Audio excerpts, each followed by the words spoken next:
Before the fire came, before the screams swallowed the sky, Nanjing breathed its last days, like a creature sensing its death. In late 1937, the city stood as the heart of a fractured China, still beating, still proud, but weakened. The capital of the Republic, encircled by ancient walls and built on centuries of memory, had become a sanctuary for the desperate. Refugees poured in from the east, from Shanghai, from villages already swallowed by the Japanese war machine. They came with children, with rice sacks on their backs, with silence in their eyes. Nanjing, once a city of learning and government, was now swollen with fear. The Chinese army, bloodied in the brutal fighting of Shanghai, fell back toward the capital like a river reversing course. They were tired, many wounded, others stripped of their command. General Tang Shengji was tasked with the impossible: defend Nanjing, delay the Japanese, protect the civilians. But the plan was hollow. Defenses were hastily built, trenches carved into frozen earth, artillery repositioned with no ammunition. There were rumors the central government had already fled to Chongqing, rumors that Nanjing would be abandoned, yet no order came. Only more soldiers, more civilians, more confusion. As November faded, the skies over the city grew gray, not with weather, but with dread. The Japanese army was moving fast, fueled by momentum and bloodlust. They had pushed through Shanghai with a level of cruelty that shocked even seasoned war correspondents. Villages left in ash, bodies hung from trees, prisoners bayoneted for sport. And now they were approaching the gates of Nanjing with a hunger not just to win but to punish. Inside the city, order cracked. Civilians begged for answers that no one could give. Should they stay? Should they run? There were no trains, no carts, no fuel. Roads clogged with human traffic, mothers clutching infants, old men pulling carts of blankets and rice. The walls of Nanjing, once symbols of security, now felt like the walls of a tomb. Foreigners in the city, missionaries, businessmen, journalists, watched in disbelief. Many chose to flee while they still could, but a few stayed. Among them were John Rabe, a German businessman and Nazi Party member who believed his position might shield others, and Minnie Vautrin, an American educator who refused to leave her students behind. They joined others to form the International Committee for the Nanking Safety Zone, carving out a fragile circle of protection in the city's western district. It was not sanctioned by the Japanese. It was not enforced by armies. It was hope drawn in chalk. By early December, the Japanese closed in. Bombers appeared in the skies, dropping death with mechanical precision. Markets shattered, hospitals crumbled. Civilians who had nothing to do with the war now stared up into skies that hated them. The Chinese defenders grew desperate. Some looted, others deserted. There were executions in the streets of suspected spies, of those accused of fleeing, of soldiers who had lost their weapons. Chaos turned inward. On December 7, a chilling announcement crackled over loudspeakers. The Chinese government had officially evacuated Nanjing. President Chiang Kai-shek had departed. The city was now on its own. General Tang Shengji stayed behind with a broken army and no plan. Panic followed. Some commanders ordered the destruction of bridges to prevent escape. Others shot civilians trying to flee. Thousands of young men were forcibly conscripted, handed rusty rifles, and told to defend the city until death. And so, the city turned inward. Doors bolted. Families buried valuables in gardens. Schools became makeshift hospitals. Churches became morgues. The smell of smoke never left the air. By December 10, Japanese artillery began pounding the outer defenses. Explosions shook the earth. The ancient city wall cracked in places. The defenders responded with machine gun fire and cannon bursts, but the ammunition was already dwindling. Chinese troops, undertrained and poorly equipped, watched as their bunkers turned to cinders. Still, they held, if only because there was nowhere else to go. Inside the safety zone, the foreigners worked tirelessly. They painted red crosses on roofs. They raised Nazi flags, hoping the Japanese would respect them. They negotiated with both sides, pleading for humanity. But they, too, knew what was coming. Rumors from Shanghai had reached them. Stories of mass executions. Stories of rape. Of entire towns wiped from maps. And now, the storm that had consumed eastern China stood at Nanjing's gate. On December 12, A final order was given. The Chinese army would retreat what was left of it. In the night, under cover of smoke and confusion, thousands of soldiers fled across the Yangtze. Many threw away uniforms, trying to blend in as civilians. Some looted homes on the way.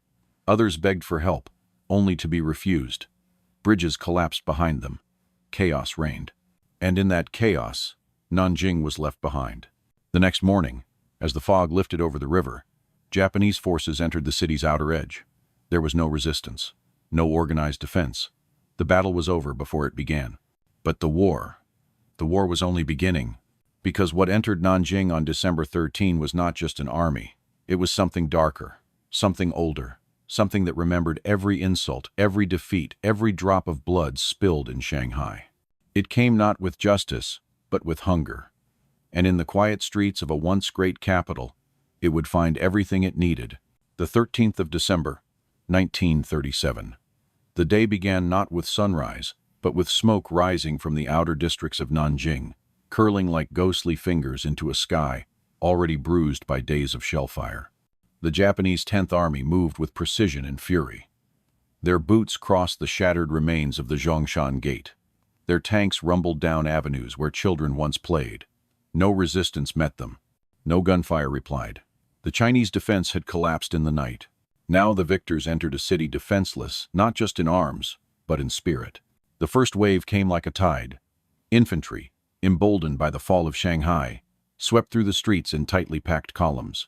Officers barked orders, but discipline was already dissolving. Inside their minds and soon on their tongues one word echoed: revenge.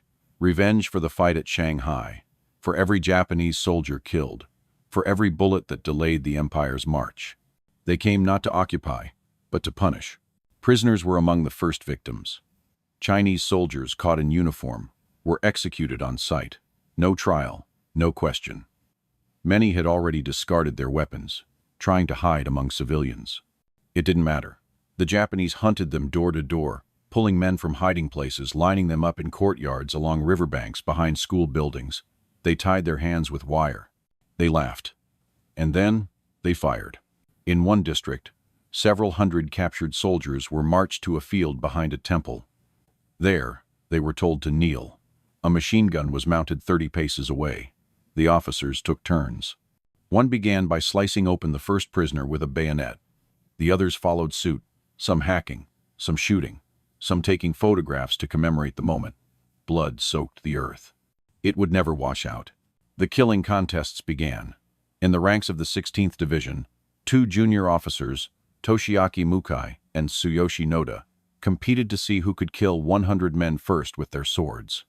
Newspapers from Japan reported the game like a sporting event, complete with scores and portraits. Captain Mukai, 80, 9 kills. Lieutenant Noda, 78. The race continues. No one asked who the victims were. No one cared. As the military spread deeper into the city, their bloodlust turned toward the civilians. Men suspected of being former soldiers or merely looking strong were dragged from homes and shot. But it wasn't only men. Women were pulled from houses, schools, even hospitals. The soldiers, many barely out of adolescence, laughed as they kicked down doors. They tore through belongings. They found jewelry, watches, photographs, and they found women. Rape came like a flood. No age, no condition, no status was spared. Girls as young as 7, grandmothers over 70, pregnant women, nuns, nurses. The soldiers did not hide it. They raped in streets, in front of families, in front of each other. Then they killed slitting throats, setting bodies on fire, bayoneting open wombs. Sometimes they forced sons to rape their mothers, fathers their daughters. It was not only cruelty, it was desecration. One survivor, a child hiding beneath a floorboard, later wrote that the walls shook not from bombs, but from the sound of screaming. It never stopped. It rose like a siren, then dropped into sobbing, then rose again. In that house alone, 3 women were taken. None returned. Elsewhere, in what had once been a school, dozens of women had sought refuge. The soldiers broke in, herded them into a hall, and began selecting at random. Those who resisted were shot. Those who didn't were beaten. A teacher who pleaded for mercy was dragged outside and shot in the mouth. Later, the soldiers lit the building on fire. Only the ash remembered their names. Looting began almost immediately. Storefronts were smashed, homes stripped bare. Soldiers filled sacks with valuables: gold, silver, paintings, even children's toys. Radios were ripped from walls. Family heirlooms pocketed like candy. Pianos were burned for warmth. Churches were defiled. Sacred texts urinated on. In one instance, a soldier shot the eyes out of a porcelain Buddha, then laughed for 20 minutes. Commanders did nothing. Some even encouraged it. General Iwane Matsui, nominally in charge, claimed he was unaware of the scale. Other officers issued vague proclamations about restoring order after the fact. But the chaos was systemic. It was not the failure of command, it was the intention. The army had been told Nanjing would fall in 3 days. They had been promised women, wine, loot. They were told the city was theirs, and so they took it. Inside the safety zone, the few remaining foreigners watched in horror. John Rabe patrolled the perimeter, pleading with Japanese officers to stop the atrocities. He showed them Nazi credentials, invoked Hitler's name. Sometimes they listened. More often, they ignored him. Minnie Vautrin, sheltering thousands of girls in the walls of Ginling College, kept a journal. Every night, she wrote, "I hear the cries of women being dragged away. I feel powerless. My prayers are useless." By December 17, 4 days after the occupation began, estimates suggest more than 20,000 rapes had occurred. Tens of thousands of civilians had been killed. The Yangtze River flowed black with bodies. Dogs fed on the dead. Fires burned unchecked. And still, the killing continued. The Japanese press called it a victory. Tokyo celebrated. Medals were awarded. The soldiers of the 6th and 16th Divisions were hailed as heroes. Back in Nanjing, they poured sake on the corpses. They carved names into the walls of homes they had destroyed. They posed for photos next to pyramids of skulls. No one stopped them. No one came. No one spoke for the dead. Because in those first days, the city had not merely fallen, it had been erased. There are cities that fall with explosions, and others that fall with silence. But Nanjing fell with screams. They echoed through every alley, behind every closed door, across the courtyards of temples and the halls of abandoned schools. The sound of war had passed. What remained was the sound of humanity breaking, not in the clash of armies, but in the solitary cries of girls held down, mothers begging, children calling for fathers already dead. The screams became part of the city's air, like fog that settled over the ruins and never lifted. It was no longer about conquest. The war had moved past strategy. Nanjing had become a theater of cruelty, and the audience was nowhere to be found. In house after house, the same scene repeated itself. Japanese soldiers, most barely older than the boys they dragged from closets, burst through locked doors with bayonets drawn. They called out in broken Mandarin, laughing, searching. They pulled women into courtyards, ripped the clothes from their bodies, and took what they wanted while others watched. Some took turns. Others filmed it with stolen cameras. There were no ranks here, no restraint. Only want and power, and the absolute knowledge that no one would stop them. When they were finished, they killed the women, sometimes quickly, sometimes not. Bayonets, boots, fists. Entire families were forced to witness before they too were silenced. In many homes, blood pooled beneath wooden floors. By the time anyone noticed, the bodies were already cold. Churches were no sanctuary. In one Christian chapel near the Confucius Temple district, over 100 women had gathered, thinking holy ground would protect them. The soldiers came anyway. They shot the priest who stood at the door. They took the women in groups, turning the altar into a place of violation. Later, they set the pews on fire. The cross above the pulpit melted as the roof collapsed. Not one woman walked out. Hospitals were looted. Wounded soldiers were bayoneted in their beds. Nurses were raped beside their patients. One Japanese officer reportedly shot a doctor in the back for refusing to hand over morphine. Another ordered all female staff lined up outside and then had them march to a nearby shed, where their screams carried for hours. Some were mutilated. Some were burned alive. Medical charts later recovered listed missing for every patient in the ward. Schools fared no better. At one all-girls academy, 300 students were found by a scouting platoon. The girls, ages 13 to 18, were hiding in a basement. A few teachers tried to intervene. They were shot. The soldiers brought the girls out in groups of 10. Witnesses say it took less than a day. By morning, the building was empty. Later, bodies were found in nearby ditches, stripped and disfigured. Some had been tied together, others buried alive. The foreign members of the safety zone did what they could. John Rabe rode his bicycle through the streets, waving a swastika armband, shouting at Japanese patrols, begging for mercy. Sometimes it worked. More often, it didn't. He documented every incident he saw, hundreds of rapes, killings, looted homes. His diary, later discovered, reads like a roll call of horror. Saw a girl, no older than 10, running from a soldier. He tackled her and dragged her into a shed. 10 minutes later, he walked out alone. I will never forget that scream. Minnie Vautrin, locked behind the gates of Ginling Women's College, was sheltering over 10,000 girls. Each day, dozens of soldiers came to the gates, demanding entry. She stood in front of them, hands trembling, daring them to shoot her. Sometimes they laughed and walked away. Other times, they climbed the walls. Minnie kept a flashlight near her bed and used it to patrol the campus at night. In her journal, she wrote, "I am trying to keep death out with nothing but offense and prayers. It is not enough. They are still getting in."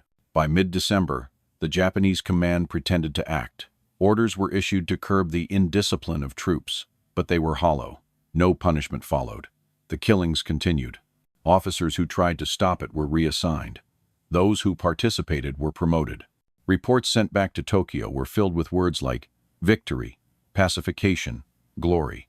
There was no mention of the city, wide slaughter, the gang rapes, the piles of civilian corpses rotting in sunless streets. In official reports, Nanjing had been secured, but no one inside the city believed that. The residents, those who had survived the first wave, hid in root cellars, storage sheds, beneath the floorboards of strangers. They passed notes between walls, writing in charcoal. They took my daughter. They burned our house. I am the only one left. Others did not write. They sat in silence, rocking slowly, staring at nothing. In one ruined building, near Shinjuku, a mother was found holding her infant. Both were dead. The baby's body had been crushed. The mother had no visible wounds. She had simply stopped breathing.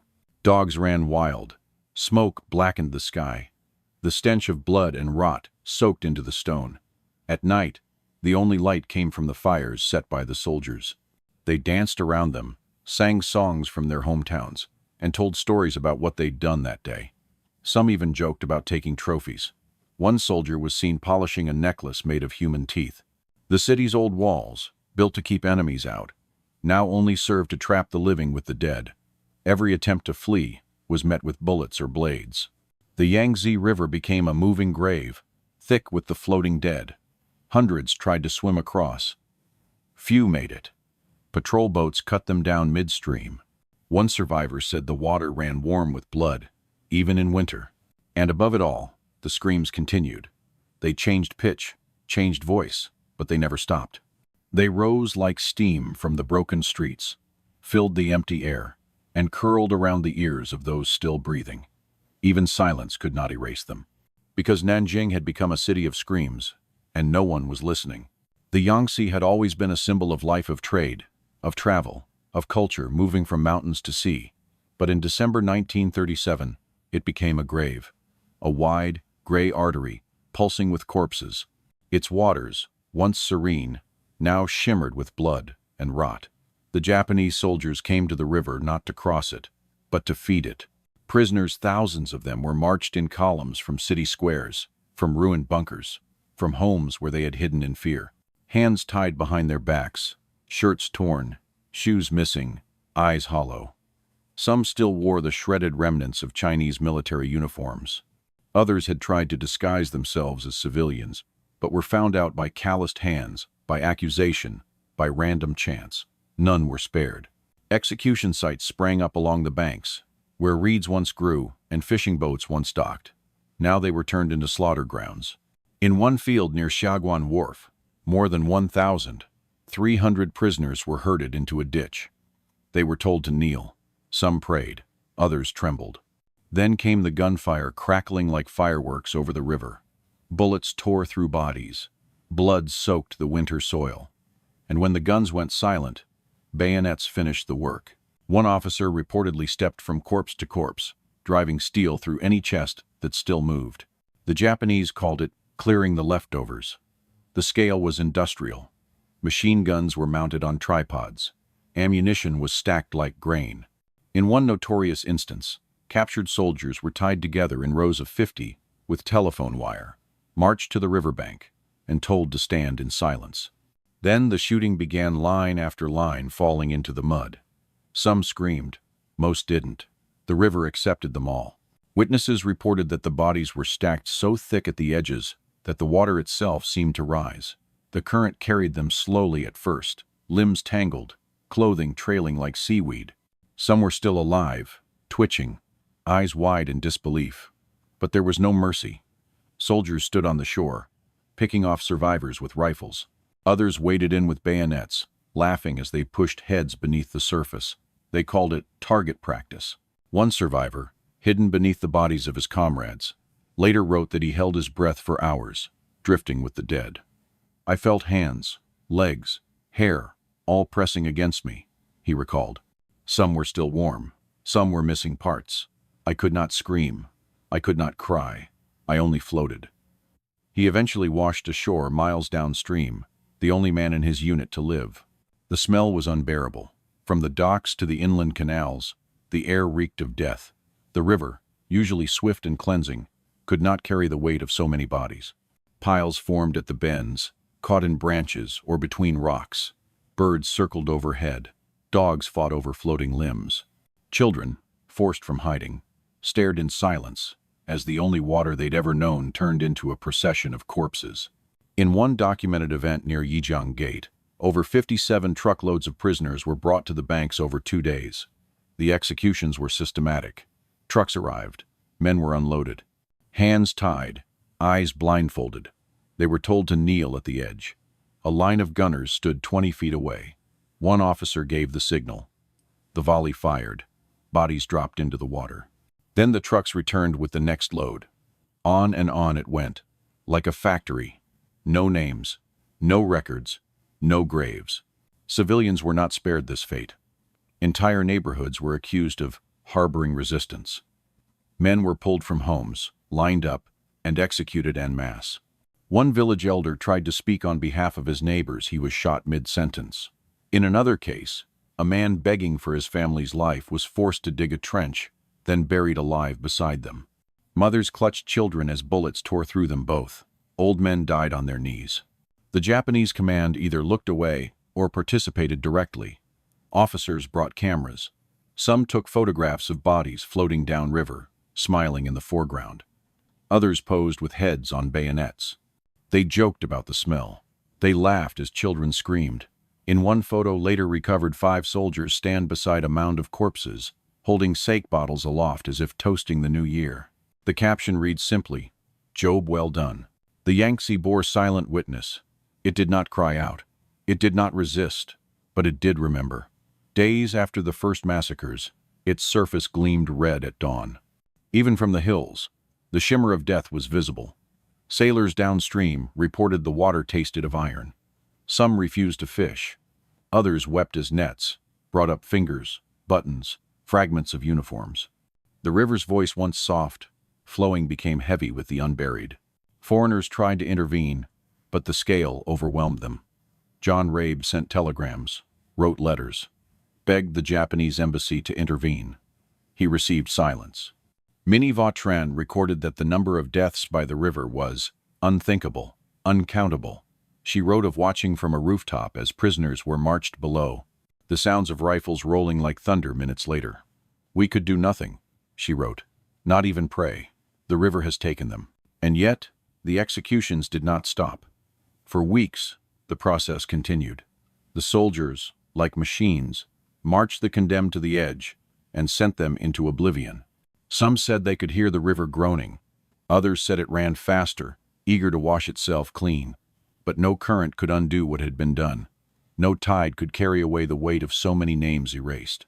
Nanjing had no crematorium large enough, no burial grounds wide enough. So the water bore the burden, and in doing so, it became more than a river. It became a cemetery that stretched beyond the city, beyond memory, beyond forgiveness. While the streets screamed and the river choked on corpses, behind thin walls and makeshift gates, a different war was being fought, a war for mercy. It was not a war of weapons, but of wills. In the heart of Nanjing's chaos, a few remained who refused to leave. Foreigners, missionaries, businessmen, professors' men, and women who should have run but stayed. They did not have guns. They had armbands, red crosses, letters, and faith. Against bayonets and bullets, they stood with nothing but their names and hope. And hope, in those days, was a fragile thing. The International Committee for the Nanking Safety Zone was formed in desperation. It was not backed by any government, protected by no army. It was a line on a map, drawn by people who believed that if they acted like the world still had rules, perhaps others would too. They selected a portion of the western city, marked it with flags, banners, signs in Japanese and German, and called it a sanctuary. It was a prayer written in the language of diplomacy, and it would be tested by the language of war. John Rabe, a German businessman and loyal member of the Nazi Party, became the unlikely leader. He believed that his armband, bearing Hitler's swastika, might grant him influence. He patrolled the perimeter on his bicycle, chasing away soldiers with shouts and papers. He begged, argued, pleaded. He recorded everything. His diary became a ledger of horrors, times, locations, numbers of victims. Each page a wound, each sentence a cry. "Today I stopped 5 soldiers from dragging a girl out of a classroom," he wrote. "They cursed me. One lifted his rifle. I told him if he shot me, I'd become famous." He lowered it and spat. Inside the safety zone, tens of thousands of refugees gathered. Mothers with babies, widows, the elderly, children whose parents had vanished. They packed into churches, dormitories, warehouses. The food ran thin, the medicine ran out. Disease crept through the bodies of the weak. But still, it was safer than the world outside. Outside was fire and rape and steel. Inside was silence and prayer. Minnie Vautrin, an American missionary and dean of Ginling Women's College, became the soul of resistance. Her school sheltered over 10,000 women and girls. She walked its halls every hour, flashlight in hand, eyes burning with resolve. When soldiers came, as they did almost daily, she stood at the gates alone. "You will not take them," she told them. "You will have to go through me." Sometimes they did. They climbed over fences, broke down doors. She would scream until help came, throw herself in their path, write down names. Her students watched her and believed that perhaps not all light had vanished. But even inside the zone, safety was fragile. Soldiers violated the borders with impunity. They scaled walls at night. They raided buildings for girls, for loot, for sport. Women disappeared from latrines, from kitchens, from prayer rooms. Screams pierced even the most guarded dormitories. And every time, those who protected them felt the weight of their failure. Rabe wrote, "We cannot stop them all. We are not saviors. We are shadows trying to hold back a flood." Hospitals within the zone were overwhelmed. Wounded civilians poured in with bayonet wounds, burns, broken limbs. Doctors used what supplies they had, often nothing more than rags and boiled water. Surgeons operated without anesthesia. Nurses cried while stitching children. In one facility, over 300 patients shared 20 beds. The morgue overflowed. Corpses were stacked behind the building, covered in blankets, waiting for burial that would never come. In the classrooms, teachers tried to keep some semblance of order. They read poetry, taught arithmetic, told stories that had nothing to do with war. Children wrote in notebooks while the world outside burned. One girl drew pictures of butterflies while her mother's body lay in a ditch outside the city. Another boy wrote a letter to his father, unaware he had been executed at the river days earlier. These small acts of normalcy became acts of rebellion. But the defenders of the zone were not immune. They broke too. Minnie Vautrin began to lose sleep. Her journals darkened. "I am helpless," she wrote. "I hear them being taken. I cannot stop them. I am beginning to lose my mind." She took to praying alone in the chapel, weeping before the altar. Sometimes she screamed into her pillow so the girls would not hear. After the massacre ended, she returned to America, but never recovered. In 1941, she took her own life. She died, with Nanjing still echoing in her mind. John Rabe, hailed by the refugees as a hero, was recalled to Germany. He wrote letters to Hitler, begging the Führer to intervene against Japan's crimes. The letters were ignored. Upon his return, he was interrogated by the Gestapo for exposing Japan's atrocities. He lost his job, fell into poverty, and was nearly forgotten. He died in 1950, his grave unmarked for years. The safety zone saved lives.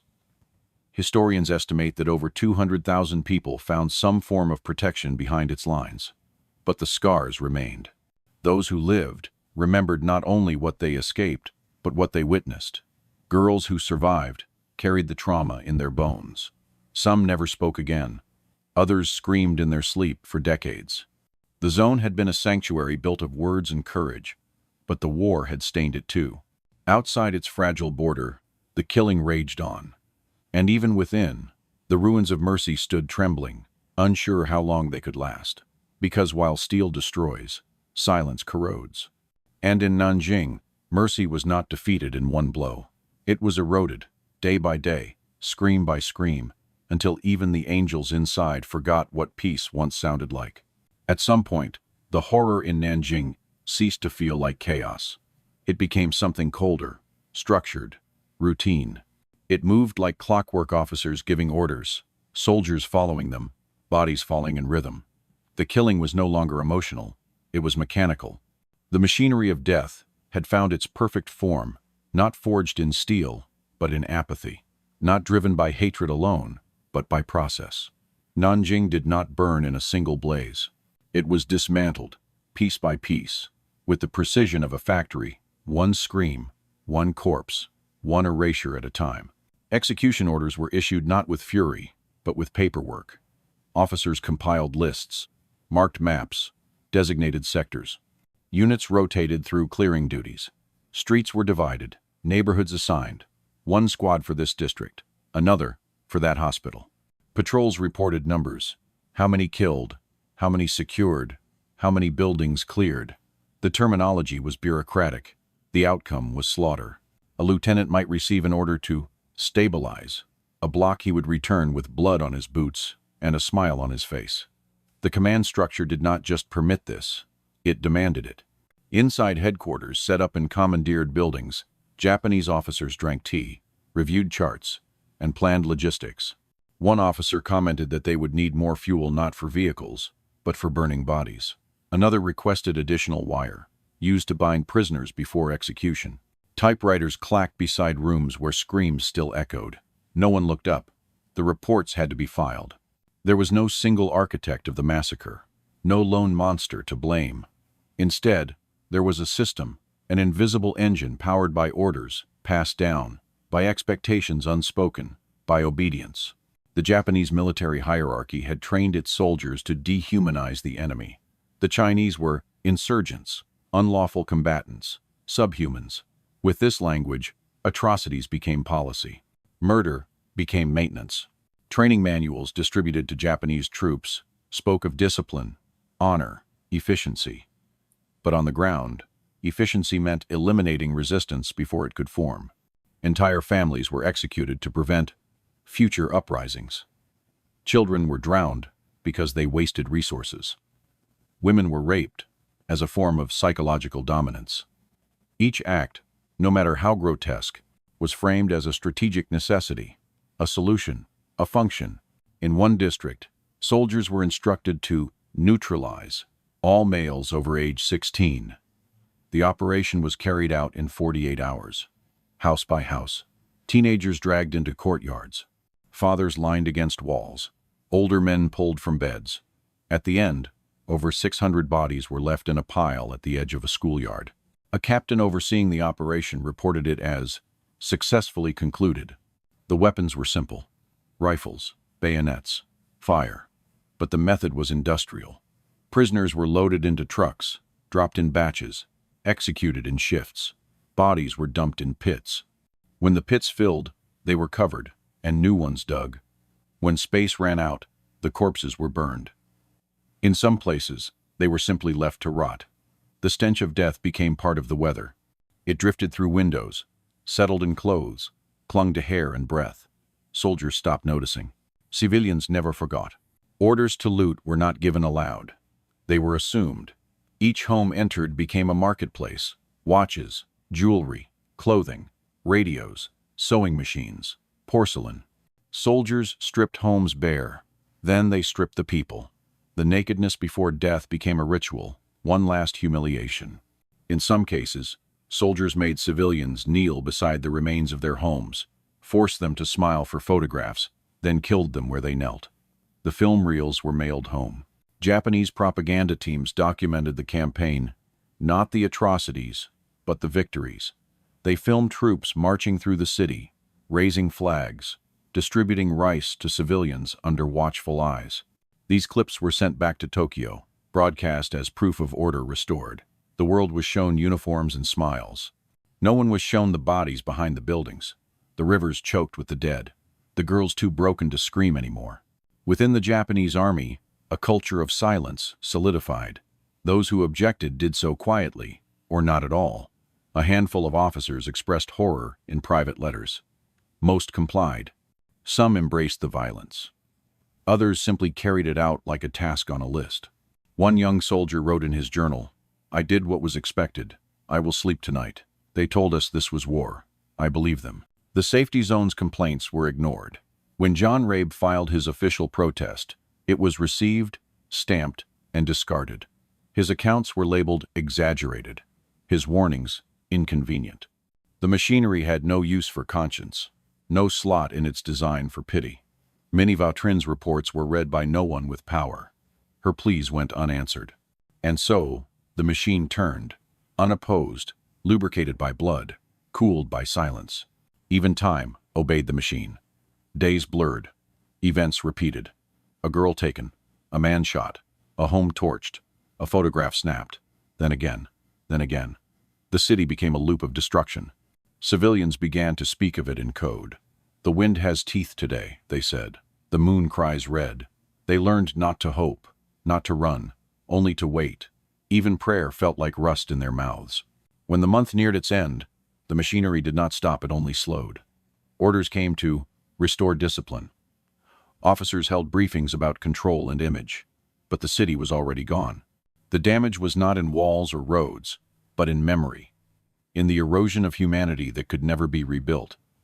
The soldiers who had participated were rotated out. Some were rewarded, some promoted. A few, later, were tried for war crimes. Most were not. Years later, when questioned, some would say they remembered nothing.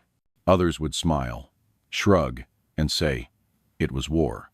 But the streets of Nanjing, the survivors who watched their families erased, the earth that still hides the bones that city never forgot.